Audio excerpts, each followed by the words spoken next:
Alright, so today we're going to work a little bit on our sprint technique. And so one thing that's important in track and field is the way we take the starts, especially if you're using starting blocks. But even if you're not using starting blocks, then you can do different types of start. But we just look at the standard start. So first thing we can do, I think if you've never done starts in starting blocks, is just sitting on your knees with your feet on the ground, and then come and put your hands in a line, so you can see how we're trying to basically align and have a line that can run across here. Alright, you want the thumb on the side. Very often you'll see pictures on the internet, in magazines, with people with their hand like this. You cannot take a start because you would not be able to just go over your hands.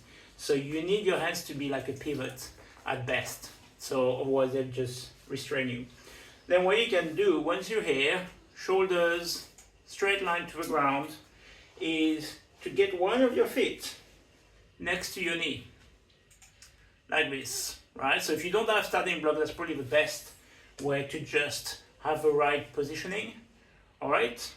And then, obviously, if we're taking a start, you'll have on your marks, you get in the blocks, get set. Then when we get set, we will just get up. So when I get set, what I try to do is to move the shoulders ahead of my hands, because the start is very much a falling out of the blocks. So when you go into your get set position, you want to struggle to hold that position, and therefore you will just go. And then what happens next is we're going to try to take a very short first step. So you're going to push with one leg, while the roll of the other leg is really to just go and take that first step.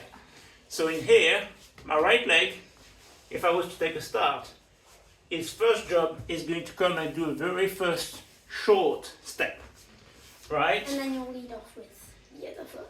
Yeah, and when you look at, obviously, professionals, elite athletes, they will look like they take a very long step, but if you look at slow motions of like finals of the Olympics, they drag. Really short steps. Yeah, that feet will drag almost as close to the floor as possible and take a first step. All right, so get yourself into position, but turn around. So remember, knees together. Cool, hands on the floor. Cool, you can go a little bit wider here, a bit wider. Cool, then one foot forward. Cool, you can probably move this one a bit back next to your knee. Perfect. Alright, then get set. Cool, so now this leg is extended. We probably need to bring the foot forward a bit. Perhaps it's better. And then you put tension on this leg here. Cool.